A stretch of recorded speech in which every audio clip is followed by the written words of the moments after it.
Zee 24 तास एक पाऊल पुढे। अनेक फ्रँचायझी ओनर्ससाठी आयपीएल अनलकी ठरली आहे। किंबहुना आयपीएलमुळे क्रिकेटचा फायदा होण्याऐवजी आयपीएलनं क्रिकेटमधल्या युवा प्लेयर्सचं नुकसानच जास्त होताना दिसतंय। तसंच आयपीएलमुळे फ्रँचायझीच्या मालकांची बदनामी झाली आहे। त्यामुळे अनेकांसाठी आयपीएल अनलकी ठरली आहे असंच म्हणावं लागेल।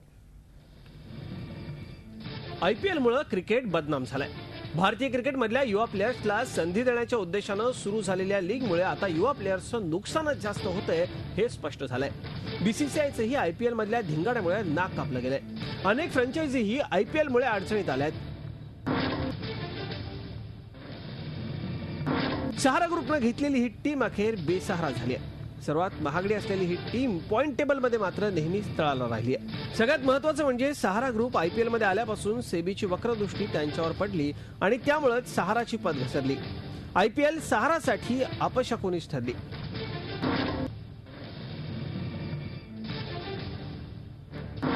राजस्थान रॉयल्ससाठी आयपीएल अडचणीचीच ठरली आहे। श्रीशांतसह 3 क्रिकेटर्सना स्पॉट फिक्सिंग प्रकरणी अटक झाली आणि शिल्पा शेट्टी अँड कंपनीची नवा रूपाला आलेली ही टीम रातोरात बदनाम झाली।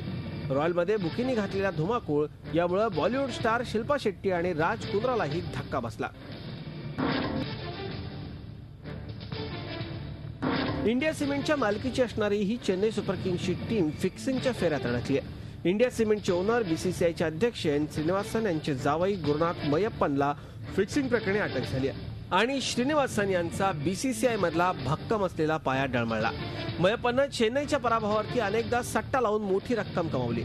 मात्र पैशाची चटक लागलेल्या गुरुला मुंबई पोलिसांनी अखेर बेड्या ठोकल्या आणि चेन्नई सुपर किंग्सना टाळं लागणार की नाही यावर सट्टा बाजार गरम झाला। क्रिकेटर्स तुपाशी आणि कर्मचारी उपाशी याचं उदाहरण म्हणजे विजय माल्या यांची आरसीबी आणि किंगफिशर। गेलचा जलवा सोडला तर टीम माल्या पुत्राची अय्याशी आणि पार्ट्यांमुळेच जास्त चर्चेत राहिली। माल्या क्रिकेटर्सवर पैसे उधळायचे आणि दुसरीकडे किंगफिशरसाठी बेलआउट पॅकेज मागायचे। मात्र सरकारनं ठेंगा दाखवल्यावर या सीझनमध्ये माल्यांचा जलवा काही दिसला नाही। टॉप 4 मध्ये ही टीम राहिली नाही।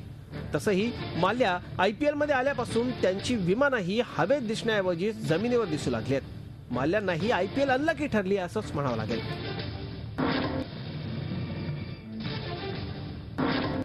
आयपीएल मध्ये येण्यापूर्वी शाहरुख खान चाहत्यांचा स्टार हिरो होता। आयपीएल मुळे मात्र तो चाहत्यांच्या नजरेतला विलनच झाला। शाहरुख खाननं वानखेडेवर जो धिंगाणा घातला तो अजूनही कुणीही विसरलेला नाही। शाहरुखची टीम तशीही खेळापेक्षा यापूर्वी वादांमुळेच अधिक चर्चेत राहिली आहे। केकेआर टीमनं आयपीएलच्या प्रत्येक सीझन मध्ये उधळलेले रंग सगळ्यांनीच पाहिले।